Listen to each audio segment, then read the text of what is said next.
चाहे आप अप्को को ले लें या दूसरे ले लें या अभी एनर्जी ले लें, किसी का भी ऐड ऑफिस यहाँ पे नहीं है। इस हवाले से हम पहले भी असेंबली में करारदाद ला चुके हैं।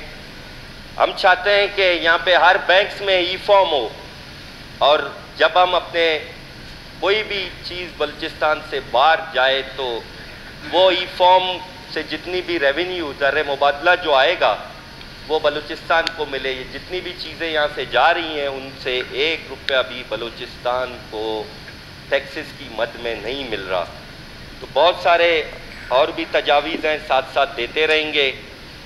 मैं आपकी तवज्जुह से कायदे ऐवान को यही कहूँगा कि आप अच्छे काम करेंगे, लोग आपको याद करेंगे, और मैं आपसे ये भी कहता हूँ कि हम अपोजिशन के दोस्त आपके अच्छे कामों में आपके साथ होंगे और जो गलत काम होंगे उनको आपको बताते रहेंगे। शुक्रिया। शुक्रिया हमल साहब।